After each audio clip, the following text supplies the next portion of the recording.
the quote there is from the book of Samuel, and it is from when the Jews decided that they wanted a worldly king rather than continuing to be ruled by the priests. So they said, we want a king over us, and then we will be like all the other nations, with a king to lead us, to go out before us and fight our battles. Okay, so this is that fundamental break that Thomas Hobbes, the liberal social contract theorist from the 17th century, said was that point in time when God withdrew voluntarily from the direct rule over Christians, because he extrapolated from the ancient Jewish to the Christian position, and in fact, ceded rulership over the world and gave it to, worldly rulers, in fact, sovereigns, okay, who could use all the powers of government to control people, to defend the nation, and basically were responsible then from then on. And Hobbes said, clearly this means that God won't resume rulership of the world until the second coming. Okay. And so I would say that that's pretty indicative of liberal thought generally, that from Hobbes on, there is basically the acceptance of the notion that God has withdrawn, or that God is not interested in rulership or can't rule, or that God's rulership is only somehow subtly in our souls, but isn't of any importance as far as what we do in our physical existence. Okay. And Hobbes was a firm believer that you couldn't have peace if you were governed by two rulers. If your loyalty was divided between, say, God, and for him this would be like something like, well, you can't serve the Catholic Church and your king at the same time. It's one or the other. And we know England had a problem with that. That's why it adopted Anglicanism. But at any rate, there's something very, very telling about this. And of course, the picture here of this homeless man that's sitting in front of the church where the Eucharist is being sung on Sundays is kind of indicative of our situation now, which I think is born from that liberal beginning, that understanding that Hobbes had, that the spiritual life can be taken care of by the church because it's really between you and God, and it's kind of in your head. And maybe you can go to church and receive that spiritual information and guidance. But as far as like our physical existence, that is, for worldly institutions, and particularly the government, to deal with. And so, when we look at this situation, it basically, the homeless man is on the outside of the church. Why? Because we expect government to take care of his situation, as well as now private charitable organizations. But we don't expect the church to open its doors and become his government in a way. But this is what Christian anarchists are somewhat proposing. Somebody in the discussion had basically made the point that the Christian anarchist church becomes more like a polity, right? It has its own governance, and that is not disallowed by Christian anarchists. Stanley Hauerwas made that argument that we don't see churches in that light, but they could be seen in that light, and they could take over, mutually. The members of a church, the members of the Christian body, could take over their own governance, right? In light of the love of God, right, and the rules that follow from that.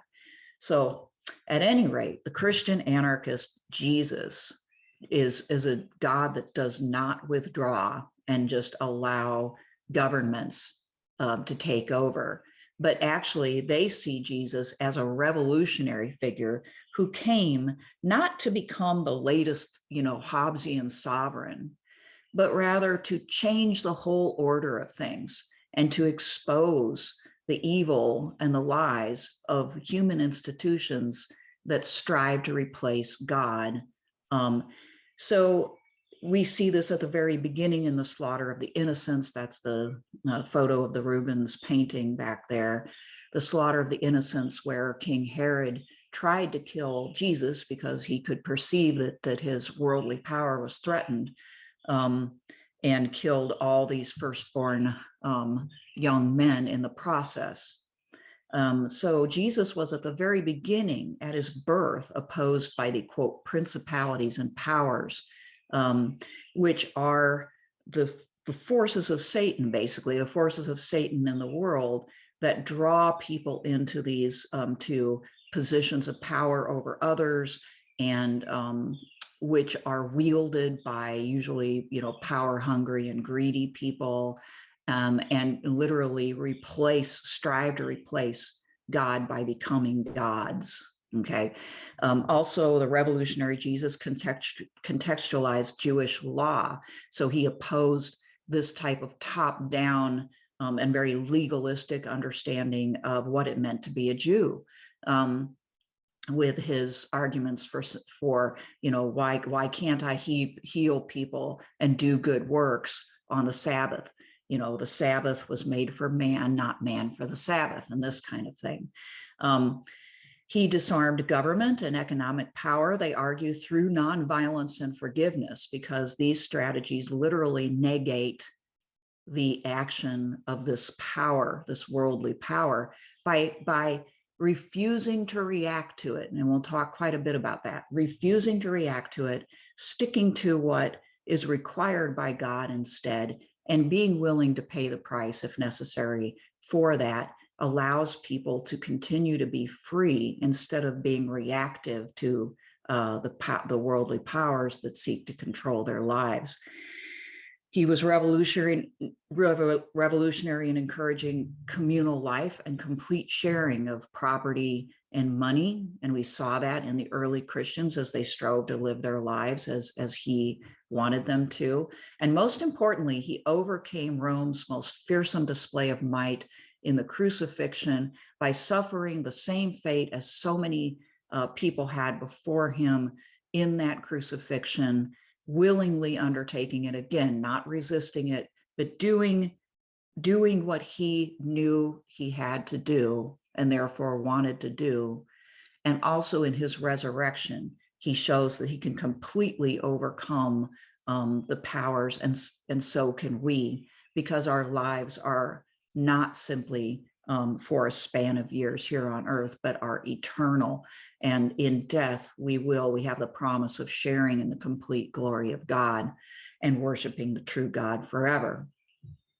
Christian says, for most Christian anarchists, then, Jesus is the savior precisely because he accepted the cross. That is the revolution. He is the Messiah because he consistently responds to injustice with unwavering love, forgiveness, and non-resistance. He does not seek to lead yet another revolutionary movement or government, but instead points to the true kingdom beyond the state. Okay, so one of the events later on in Christian history, of course, is the donation of Constantine. And this event weds the two together, religious and political power. And so this is an event in Christian history that's similar to the event of establishing King Saul in Jewish history. It's that point in time when the Christian religion became the civil religion of Rome, and therefore, the Christian anarchist would argue was seriously transformed into something that wasn't genuine, and that was more at the beck and call, a handmaiden of political power. And this is when corruption within the Christian religion truly began. And this is why they tend to look towards the very early Christians for their inspiration.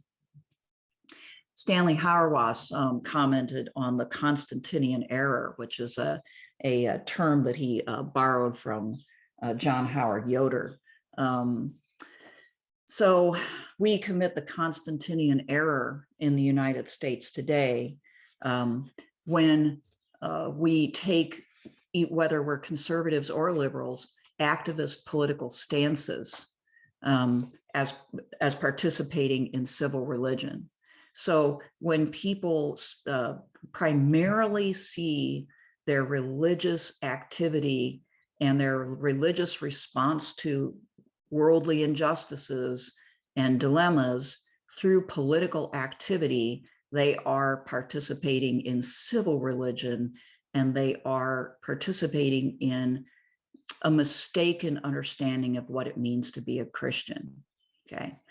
And this is a disease of our time for sure. This is a picture, though, of Dorothy Day, who always kind of like straddled the line in a way between the type of Christian anarchism that Christian is trying to deliver in his book, which really steps back completely from this kind of political activism and simply acts out in life the Christian vision of life. She straddled the line because she did both. But the Catholic worker movement has, from its very inception, straddled that line. And part of what Dorothy Day did, both before and after her Catholic conversion, was protesting. And she was a suffragette, and she was an anti-war protester. She, before her conversion, embraced socialism, I think it's fair to say. Afterwards, not so much, but she was still a very strong supporter of the union movement, and an anti-war protester. Now, from Hauerwas's perspective, as well as a lot of the Christian anarchists that Christian writes about in that book, democracy is just like any other form of government. We talk about democracy as though the United States is one, and that it is all good. But the history of democracy, Hauerwas argues, is as checkered as any other type of government, and it really isn't democracy anyway, right? Even in ancient times, the birthplace of democracy, Athens, the people never really were in charge. It was the outspoken and powerful demagogues who were in charge. The American founders tried to correct that with a less direct form of democracy, a representative democracy with checks and balances. But we can argue, I think fairly convincingly, that in this type of liberal democracy as well, the elites generally rule. It's very difficult for the average person to feel as though they actually have like adequate representation in a system that's dominated by corporate power at the national and state level and just local money at the local level. It's very difficult to see that as very democratic. So I think Stanley Hauerwas is right about that. He says, because of that, the primary subject of Protestant and Catholic Christian ethics in America has been America, because these powers are so overwhelming to most people that they can't see how the Christian identity could be something other than an interaction with and response to government and economic power. Okay. So civil religion, that mistaken thing that starts all the way back with Emperor Constantine, cooperates with worldly power, cooperates, right? In other words, it exists in relationship to worldly power and serves worldly power to a great extent. And this cooperation between the two is what Jesus came to disrupt, according to Christian anarchists. So one of the harder things for people to grasp is that our participation, even when it is negative participation, such as actively resisting, protesting, arguing, fighting, campaigning, and petitioning government or corporate power, the Christian anarchist says that reacting, that negative participation, is a part of the larger whole that is something that true Christianity rejects.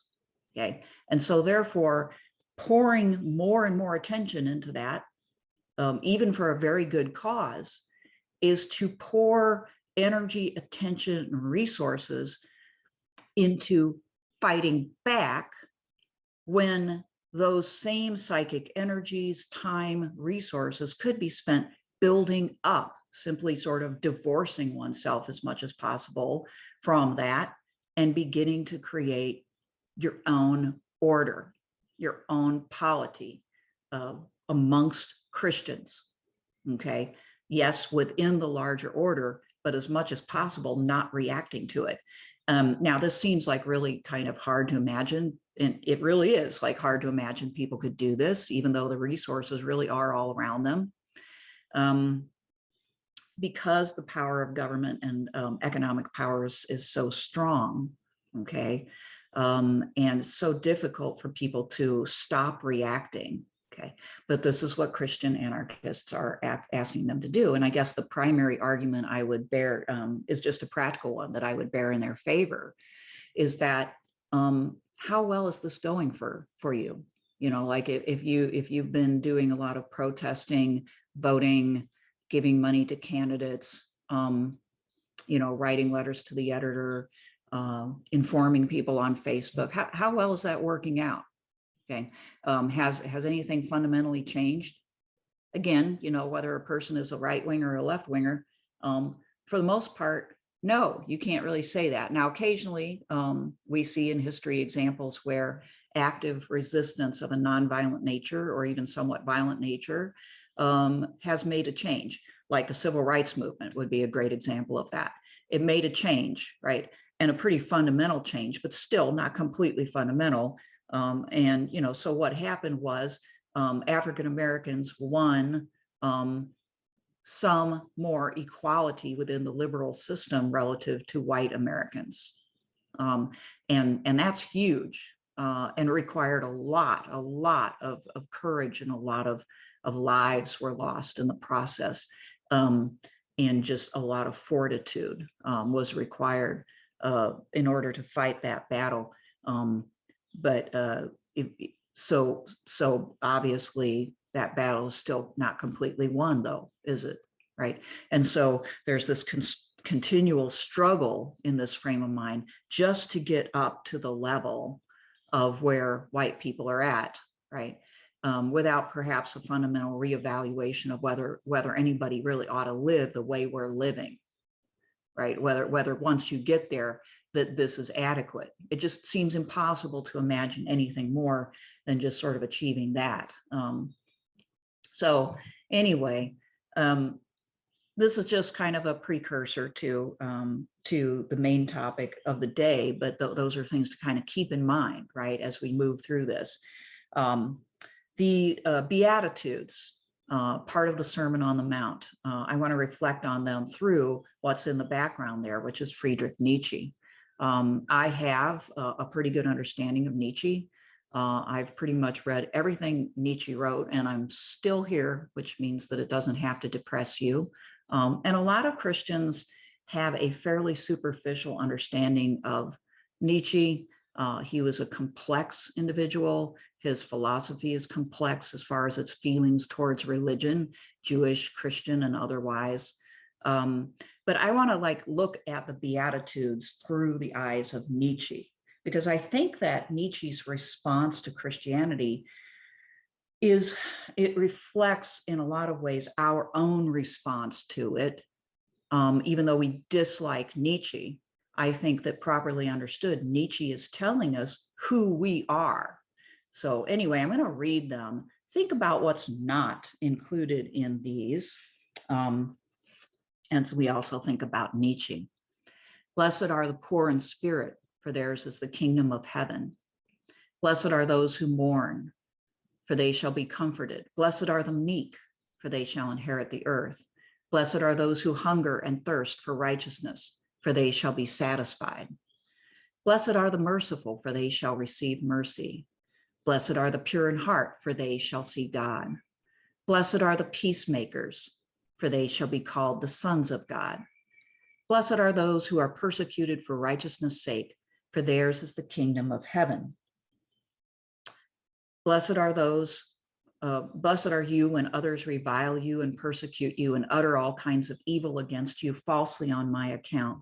Rejoice and be glad, for your reward is great in heaven. For so they persecuted the prophets who were before you.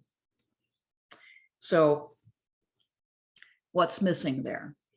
I wrote down such things as blessed are the warriors, the aggressive, the proud, the unique, the free, the bold, wealthy, powerful, famous, respectable, honorable, magnanimous, chaste, and intelligent.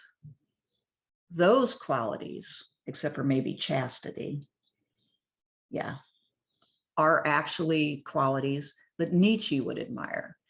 And Nietzsche's response to Christianity was that Christianity fundamentally glorified weakness. For instance, that these beatitudes have to do with those who are meek, merciful, pure, peacemakers, and that these are weaknesses. And that basically this represented, as he said in the Genealogy of Morals, slave morality. It was a morality, he said, for people who could not be strong, and therefore banded together and tried to create a morality that would hold the strong in check and somehow mesmerize the strong into like negating their life force. Nietzsche felt that in order to truly be alive and to experience the abundance of life, they had to be able to exercise their will to power, their creativity, and to shape and mold the world around them, including other people who were weak, okay? And I would suggest, before we simply sneer at Nietzsche as though he's the devil, that this is exactly our position, even as Christians, in a lot of cases. As a human being, all of us probably have experienced these feelings. We just will not admit them publicly. But we in practice tend to despise those among us who are weak. Our first question is, what did they do to make this happen? And to feel that they are responsible and that they just simply need to change. We are repelled by neediness. The people in our lives who are needy, who are constantly asking us for attention and for time, we want to get away from them because it seems like an imposition upon our freedom, okay? We feel burdened and we suspect that they are taking advantage or want to take advantage of us, and we feel as though they should fix themselves. And when we need to, in order to feel kind of right with God, we give financial donations in a lot of cases to help those who we consider weaker or lesser than ourselves. And in doing so, we can say we have done enough. But this is our attitude towards those who are weaker or needier tends to be one of condescension, in which we deign to extend our arm, right, and hand out usually some rather poor rations, because we wouldn't want to encourage people to stay in their state, which we tend to think of as by choice, by making their lives too good. So we justify the fact that we are, giving them what they barely need to get by, as, in giving more to them would actually be bad for them. But, Nietzsche would not have disagreed with that notion of charity, because our notion of charity, of giving a certain portion of what we have to kind of maintain the poor in a fairly low level of existence, is an aristocratic move. It's a move that says, I'm wealthy and powerful, and you are not. And it does not disrupt the hierarchical order of society. I think that Nietzsche probably wouldn't have a problem with that. But here's the thing. Nietzsche actually admired and respected Jesus. He's famous for saying in the Antichrist, in truth, there was only one Christian and he died on the cross.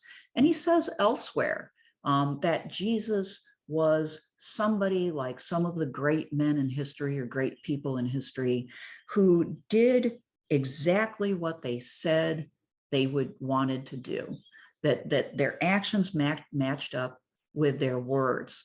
And he lived authentically and died authentically. So Nietzsche has no quarrel with him, because Jesus appears to be strong in the sense that he did exactly as he wanted. It is the Christians who followed him that Nietzsche has this disrespect for. And a lot of that disrespect comes from their unwillingness to be genuine and to follow Jesus all the way to that cross.